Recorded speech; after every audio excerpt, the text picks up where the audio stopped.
Jackson Weller mocked Pam Bondi, claiming she couldn't play the piano. But when she steps up to the challenge at a charity event, what happens next will blow your mind.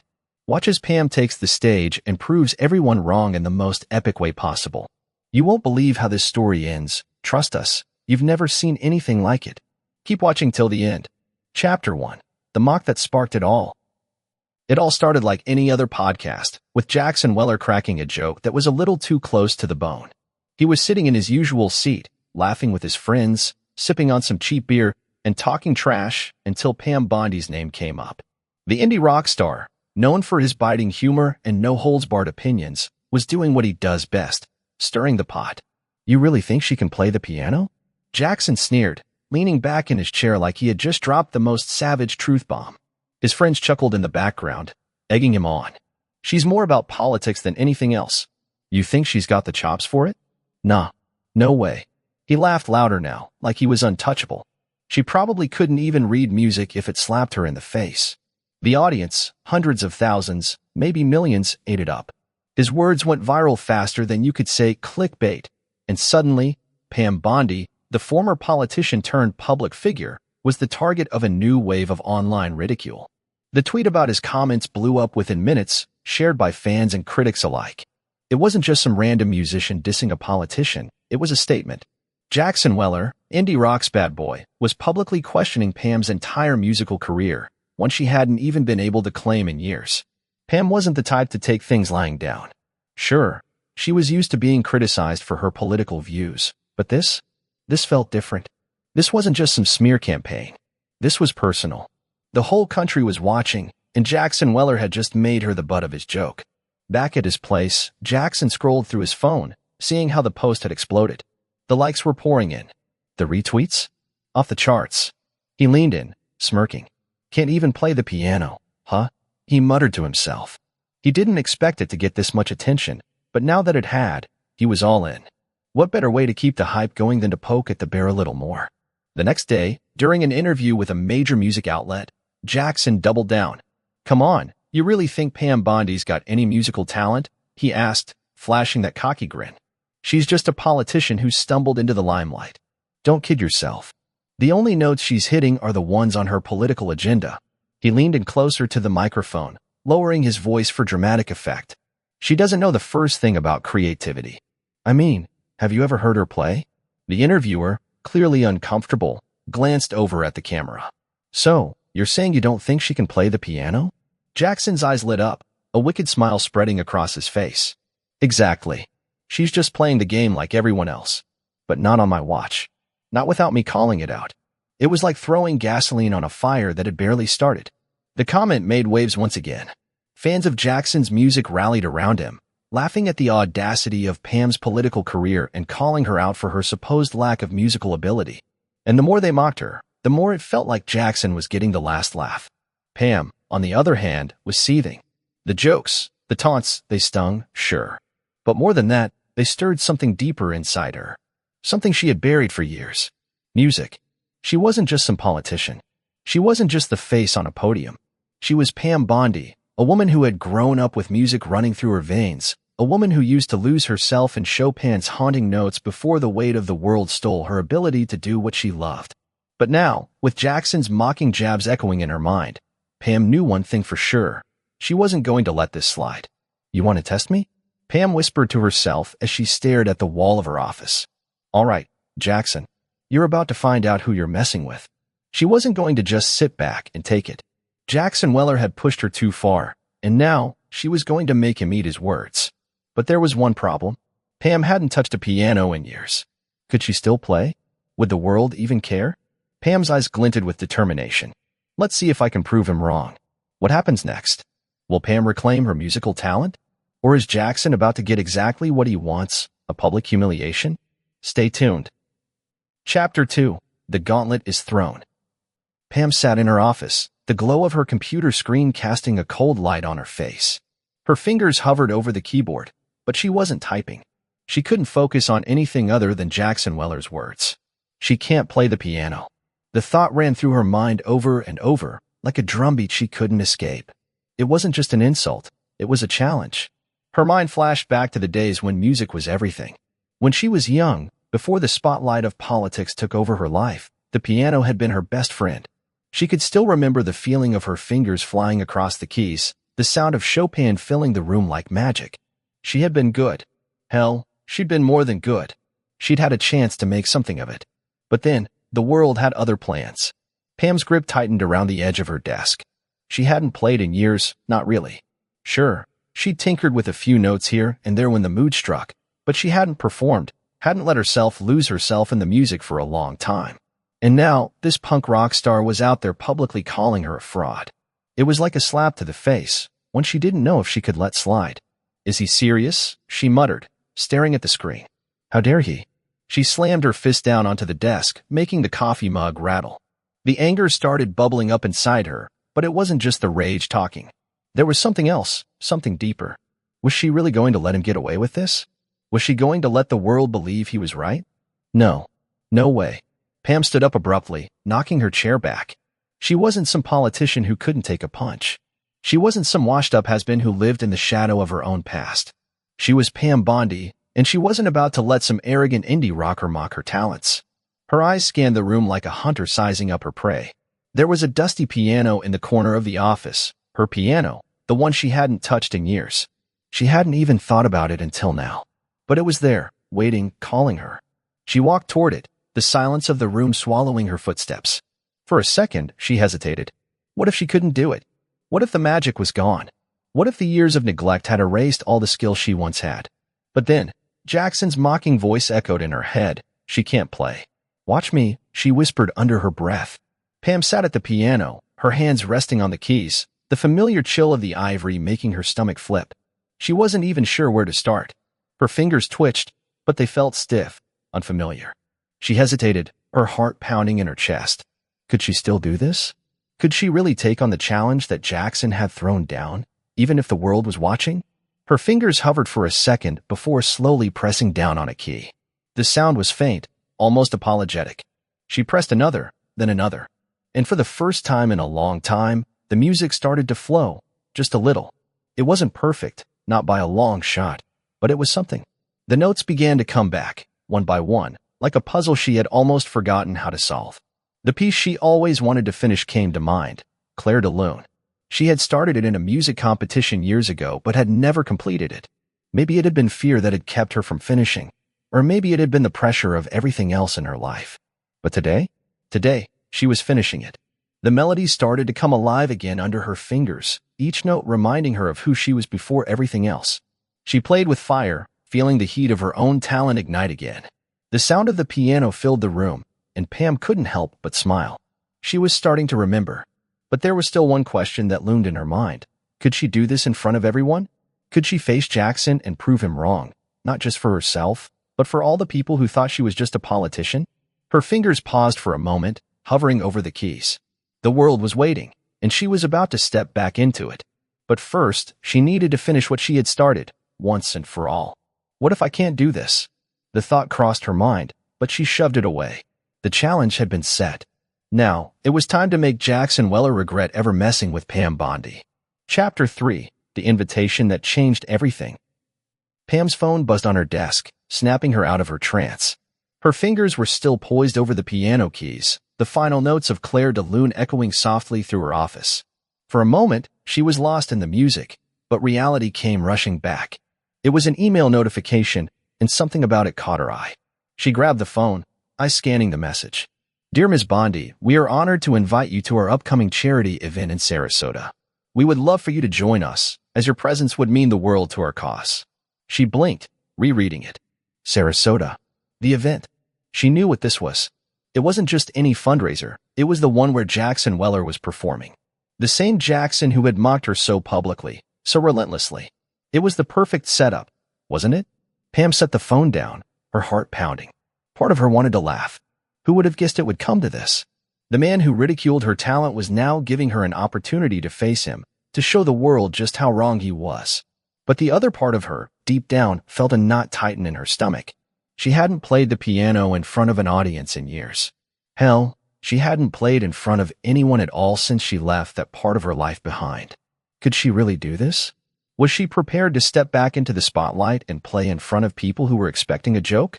Pam leaned back in her chair, staring at the ceiling. "You can do this," she whispered to herself. But that voice, the one that had kept her from playing all these years, whispered back, "What if you fail?" She closed her eyes, blocking out the doubt. This wasn't about her anymore. This wasn't about proving something to Jackson or anyone else. This was about reclaiming something she had lost, the music.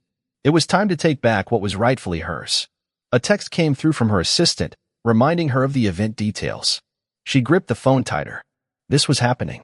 She was going. But what would she do when she got there? Just play? Walk away? Or show Jackson Weller exactly who he was messing with? The event was just days away. Pam's fingers ached from the rust. She hadn't touched the piano in ages, and the thought of facing a room full of people, with Jackson Weller front and center, made her stomach turn. She needed to practice. She needed to prove to herself she still had it. The night before the event, Pam found herself sitting at the piano again. She had pulled out all the stops. No distractions, no excuses. The lights in her office were dimmed, the only sound the quiet hum of the piano. She closed her eyes for a moment, gathering her courage. Her hands, still hesitant, found the keys. The familiar chords of Clair de Lune filled the air once more. But this time, it was different. There was a fire inside her, a fire that had been dormant for too long. She didn't play for the audience, didn't play for Jackson. She played for herself. She played to remember who she used to be. Each note was a reminder of the past, of the person she had been before politics consumed her. The music grew louder, more confident. She was starting to lose herself in it again, and for the first time in years, she felt that spark. She had always been good at this, but now she was going to be great. This wasn't just about finishing a song, it was about reclaiming her life. Suddenly, she stopped mid-piece. The weight of the upcoming event hit her again. Was she ready to face Jackson? To confront the mockery and the doubts? The answer wasn't clear yet, but she knew one thing for sure. She wasn't going to let him win. She wasn't going to let anyone take this away from her. Pam glanced at the clock. The event was in just a few hours. She wasn't sure what would happen when she got there, but she knew one thing. Jackson Weller wouldn't see this coming. Her fingers hovered over the keys. Can she really do this? The pressure's on. Will Pam show up and deliver? Or will she freeze in front of the crowd? Chapter 4. The dark past that fuels her fire.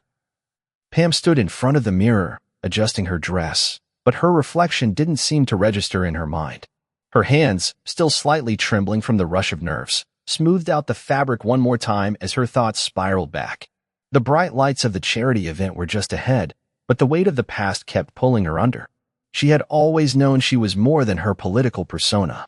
Back before the rallies, the speeches, and the cameras, there was music. There was Chopin. There was a life full of melody and dreams. A life that had felt so far away now, like a ghost of who she used to be. Pam could still picture herself at that piano, her hands gliding effortlessly over the keys, her heart lost in the music. She had been something back then, something real.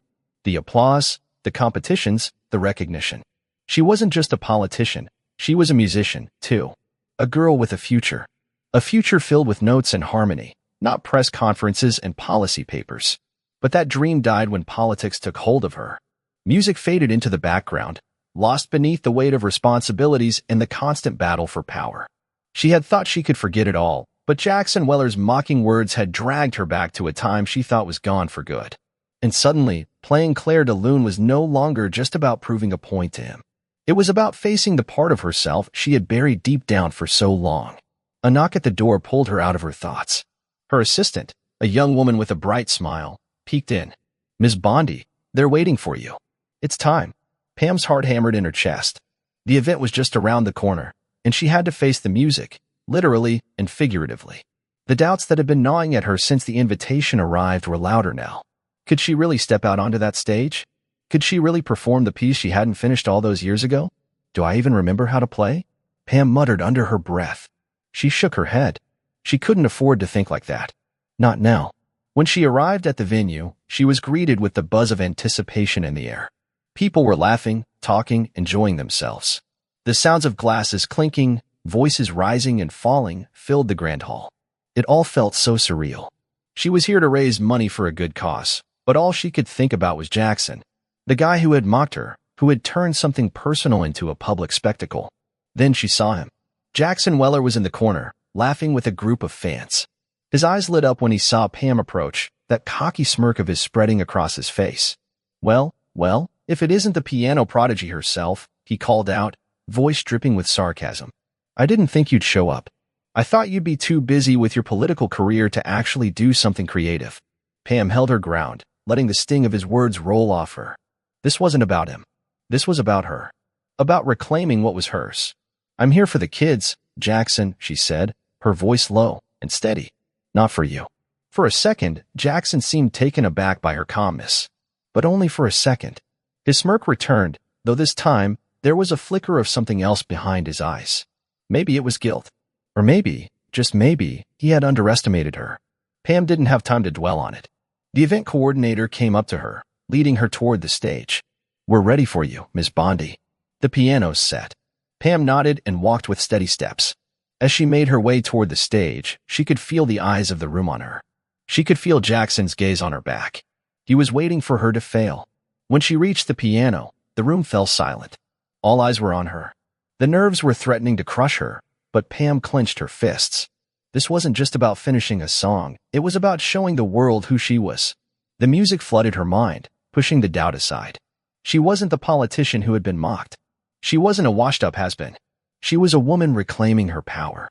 Pam sat down at the piano, her fingers trembling for a moment. And then, she began to play. The first notes of Clair de Lune filled the air, soft and hesitant at first. But as the melody grew, so did her confidence. Her fingers danced over the keys, each note a declaration. She was back. She was alive in the music, and nothing, not Jackson, not the critics, not the past, could take that from her. Jackson's smirk faded as Pam's music swept through the room. Was this woman really the one he had mocked? Pam was proving something far bigger than herself. The question was, would the world finally see it? Chapter 5, The Showdown Nobody Saw Coming. Pam's fingers moved like they had a mind of their own. The keys felt alive beneath her, like they were calling to her, pulling her into the music. Every note that escaped her hands carried more than just sound. It was a defiance, a message to everyone who had ever doubted her. The crowd had fallen silent, and Jackson Weller was standing in the back, his arms folded, eyes fixed on her. His confident smirk was gone. In its place was a look of shock that Pam didn't need to see to know was there. The first few bars of Clair de Lune spilled from her fingers effortlessly, the delicate melody rising like a cloud. She'd always loved this piece, and now, as the notes flowed around her, she felt something else stir within her, something more powerful than the music itself. It was the realization that she wasn't just playing for the crowd. She wasn't playing for Jackson. She was playing for herself. This was her moment, her reclamation of everything that had been taken from her. But as the piece built toward its crescendo, a voice in the back of her mind tried to creep in. What if I mess up? The last time she had played in front of anyone was so long ago, before she had traded her life of music for a career in politics. What if she wasn't as good as she remembered? What if the audience didn't buy it? Pam shook her head, forcing the doubt aside. She could do this. She would do this. Across the room, Jackson's face tightened. He wasn't laughing anymore. He wasn't even looking smug. Instead, his jaw clenched, and his eyes narrowed as he watched Pam lose herself in the music. Something was shifting inside him. What was supposed to be a public humiliation for her was quickly turning into a moment of awe. A moment where Pam Bondi was showing everyone that they had underestimated her, not just as a politician, but as a human being. Pam's hands moved faster now, her fingers dancing over the keys. The room around her disappeared as she fell deeper into the music, the sounds of her past and her present colliding. The spotlight on her wasn't just bright, it was searing, and yet it didn't matter. Her heart raced, but it wasn't from fear. It was from the sheer power of what she was doing. She wasn't here to beg for approval or to get Jackson to apologize. She was here to prove to herself that she was still that woman, the woman who could command a room with nothing but her talent. And then, as if time itself had paused, the final chord of the piece rang out, resonating deep in her soul. The room held its breath, every person in the audience frozen by the raw emotion in the air. The final notes echoed through the hall, lingering long after the sound had died. For a long moment, there was nothing, just silence. Then, it exploded. The applause came like a flood, crashing over her. Pam sat there, hands still on the keys, heart pounding in her chest. She had done it, not just for herself, but for everyone who ever believed in her. She'd done it for the music, and for the person she had almost forgotten. Across the room, Jackson Weller was staring at her, his arms uncrossed now, his posture stiff. Pam could see the shift in him. The mockery was gone, replaced by something else, respect, or maybe guilt. He hadn't expected this. No one had. She stood up slowly, the applause still echoing in her ears, but as she faced the crowd, her eyes never left Jackson's. She didn't need to say anything. The message had been sent. He had taunted her, mocked her, and underestimated her. But now he knew better. Jackson walked toward her slowly, the crowd still buzzing with energy. He cleared his throat, looking awkward for the first time all night. I didn't know you had it in you, he said, his voice low, almost apologetic. Pam smiled, but there was no bitterness in it. Don't mistake my silence for weakness, Jackson, she replied, her voice calm but firm. I've been playing a different game. But tonight, I'm not playing games anymore. He nodded, looking like he had just swallowed a bitter pill. Yeah, I see that now. As the event continued, the focus had shifted. Jackson wasn't the star anymore. Pam was. She wasn't just the politician who'd been mocked on a podcast. She was a woman who had reclaimed her power, and everyone in that room knew it. Jackson's face said it all. He had been humiliated, but more importantly, he had been humbled. But what does this mean for Jackson now? Will he accept Pam's talent, or will he try to save face? The story isn't over yet.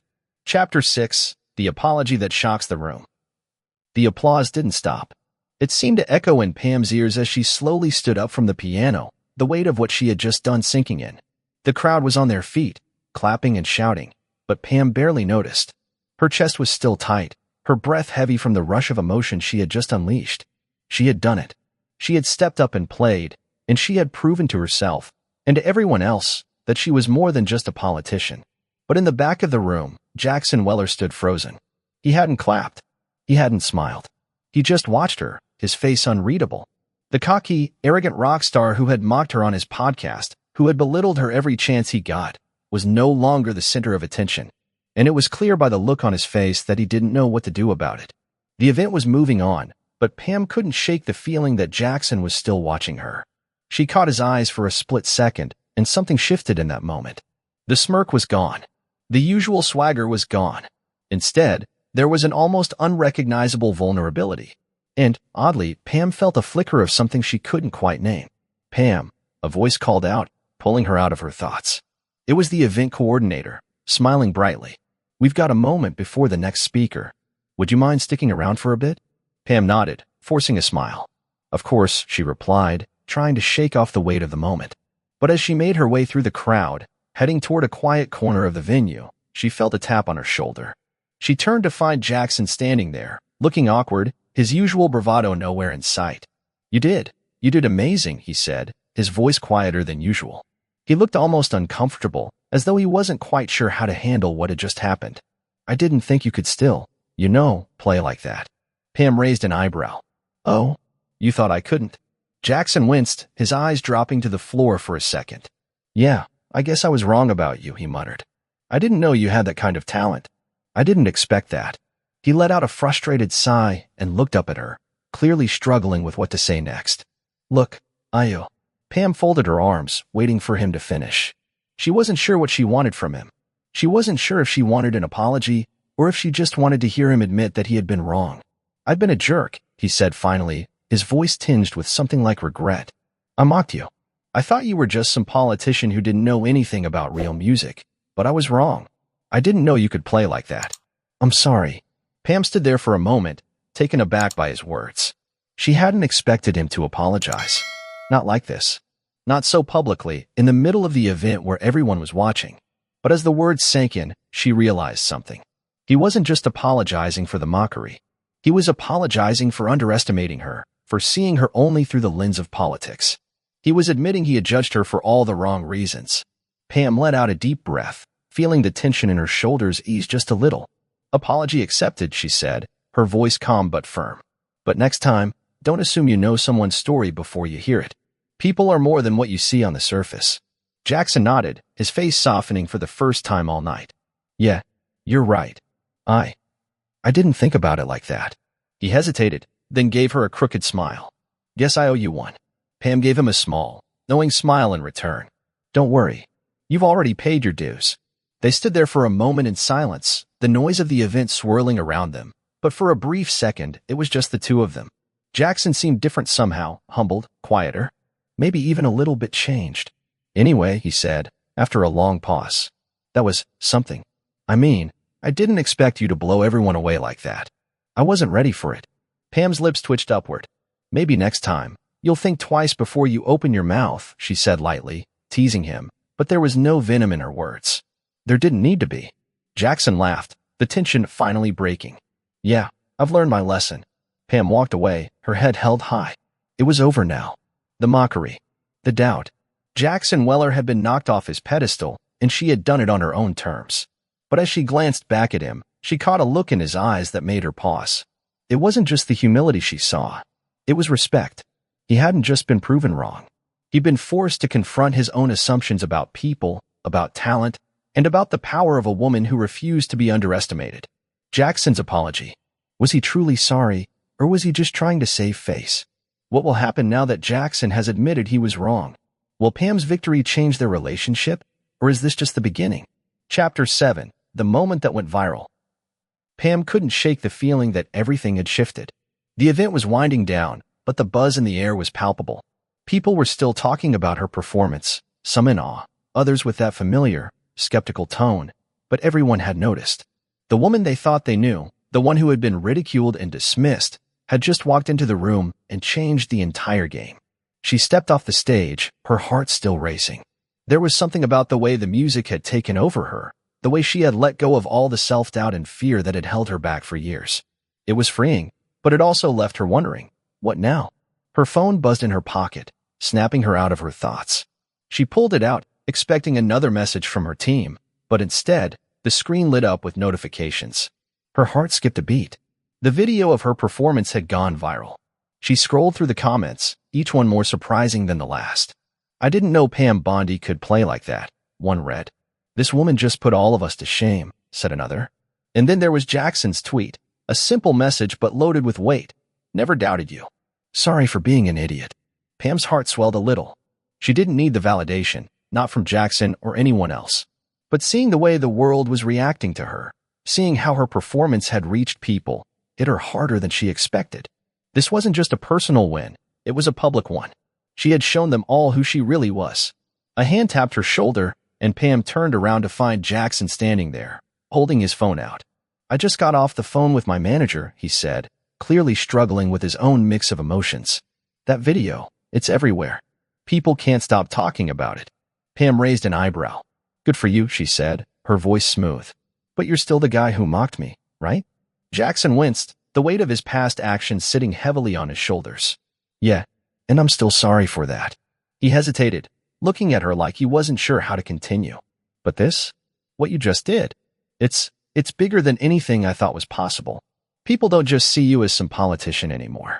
They see you as a real person, a real artist. And they respect that. Pam crossed her arms, fighting the urge to smile. I never needed your respect, she said, her tone sharper than she intended. But it's nice to see that you're learning. Jackson took a step closer, looking sheepish. I get it now. I was a total jerk. And you didn't have to prove anything to me, but you did. And that was something else. He paused as if gathering his thoughts. You're not just fighting for your own comeback, Pam. You're giving people the courage to fight for theirs, too. Pam didn't know what to say. She wasn't used to being put on a pedestal, especially not by someone like Jackson Weller. But the words hit deeper than she expected. She had spent so many years hiding behind a mask of politics and power. She had forgotten that underneath it all, she was still a woman with something real to offer the world.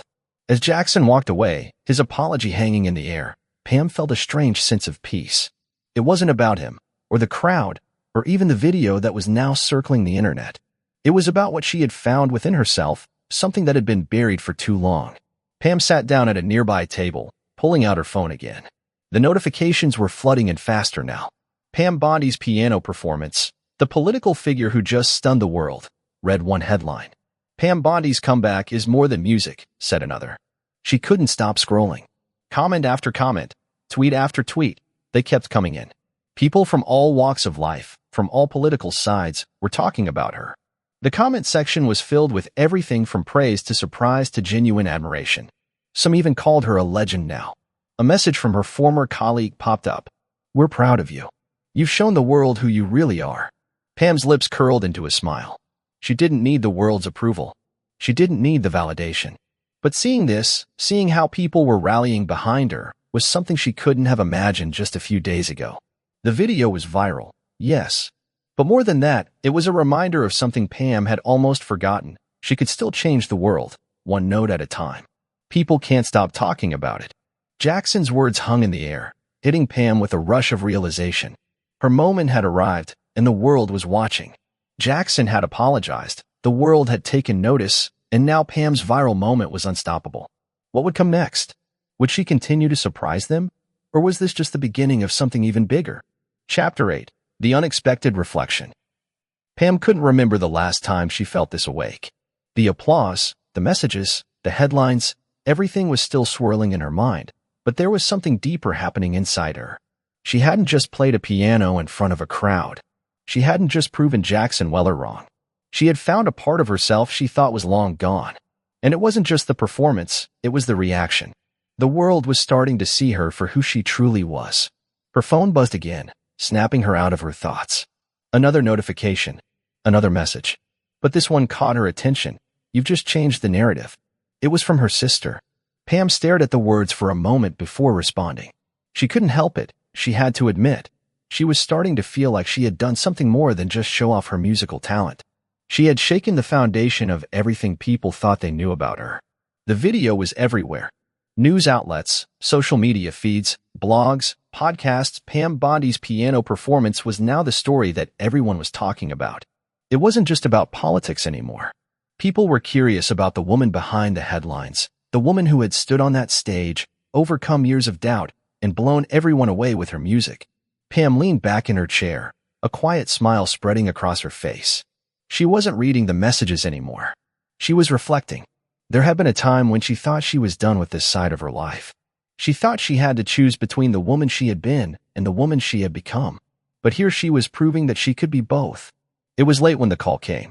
Pam didn't recognize the number at first, but she answered anyway. Pam Bondi, a voice on the other end said, deep and warm. This is Mike at the New York Times. Pam's eyebrows shot up. The New York Times? Yes.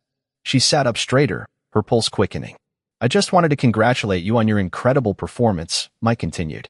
You've made quite an impact. We're thinking of running a feature piece on you. We want to highlight not just your political career, but the woman behind it, the musician, the person who defied the odds. What you did in Sarasota, well, it's more than just a viral video. It's a story of reinvention. Pam's breath caught in her throat. A feature piece? She hadn't expected that. She hadn't even thought about what this moment could mean beyond the applause. But now, the realization hit her like a punch. She had made an impact that was bigger than anything she had imagined. I'm honored, Pam said, her voice thick with emotion. But I don't know if I'm the right person for a story like that. Pam, that's exactly why we're interested, Mike said, his voice calm but urgent. You're not just a politician or a former public figure. You're someone who's found the courage to step into the light, to remind people that there's more to you than what they see. That's what we want to share. For a second, Pam didn't speak. The weight of the words was sinking in. She'd spent so much of her life being defined by other people's expectations. But now, for the first time, it felt like the world was asking her story. And she realized she was finally ready to tell it. Okay, Pam said, her voice steady. Let's do it. She hung up the phone and sat there for a moment, letting the enormity of what had just happened wash over her. She was going to be in the New York Times. She was going to share her story with the world, not just as a politician, not just as the punchline of a joke, but as a woman who had rediscovered her voice, her passion, and her purpose. Her mind raced. What would this mean for her career? For her future? What would the world think of this new chapter? She didn't have the answers, but she knew one thing for sure. She was done hiding, done letting others define her. Pam Bondi was going to take control of her own narrative. And it all started with the moment she sat down at that piano and played for the first time in years. As the notifications kept coming in, Pam turned off her phone and walked over to the piano. She sat down, fingers grazing the keys once more. This time, it wasn't about proving anyone wrong or winning approval. It was about honoring that part of herself she had almost forgotten. The part of herself that was still, and always would be, a musician. The call from the New York Times. It was the recognition Pam never expected. What's next for Pam Bondi? Will she embrace this new chapter, or will the pressure of public opinion pull her back into the shadows? Stay tuned. the moment that changed everything. Pam Bondi's comeback wasn't just a performance, it was a statement. From the political stage to the piano, she proved the world wrong in a way nobody saw coming. After being mocked by Jackson Weller, Pam stepped into the spotlight and blew everyone away, reclaiming her power in front of millions. And when the media came calling, she didn't hesitate. The world was watching, and Pam was ready to show them who she really was. You think that's where it ends? Think again. The real story is just beginning. Want to see how Pam continues to change the game? Make sure to subscribe, hit that like button, and ring the bell so you don't miss out on the next chapter of this wild ride.